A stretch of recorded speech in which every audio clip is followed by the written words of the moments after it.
Just as tides at the seaside signify transition, the tides of cultural change transformed St. Francis College from an all-male college to a coeducational institution in 1967. We can't look at it, I think, absent of the whole time period. It was a time of turbulence, a lot of social unrest. We had the Vietnam War going on. 18-year-olds had just gotten the vote. I think there was a new sense of political activism amongst young people, so we had the protest against the Vietnam War. It's the first time I felt I was fighting for my generation. It was the 60s. A lot of things were happening. And the term breaking that glass ceiling, I think by going to an all-men's college was one glass I broke. Founded at the mouth of the Saco River in Biddeford, Maine, College Seraphique opened its doors to 14 ninth-grade male students in 1939. By 1952, the college had grown into an all-male four-year liberal arts school, which later became St. Francis College. In 1967, women were fully admitted for the first time. Someone said to me, you should run for student senate. So in my senior year, I decided, well, why not? Let's give it a try. At that point, I believe I was the only woman. So I took every class there was. I think it may have been my sophomore or junior year. I was by then the only female in the class. And the guys were just regular college guys. And there was a professor who said,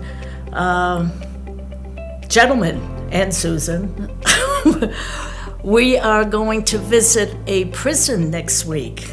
Unfortunately, Susan can't come because women are not allowed in the prison.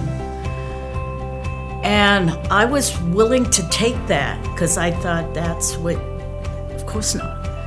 And it was the guys in the class themselves, I never forgot that, said, if she can't go, we're not going. And that was a consciousness raising for men to say that. So they felt I was just like them. The women who arrived on campus in 1967 were part of an important cultural current. They forever changed the landscape of St. Francis College and left in their wake a rising tide of educational opportunities for all the generations of women who came after. Today, women make up around 70% of UNE's student body, active leaders in every program at the university, from the sciences to the health professions to the liberal arts.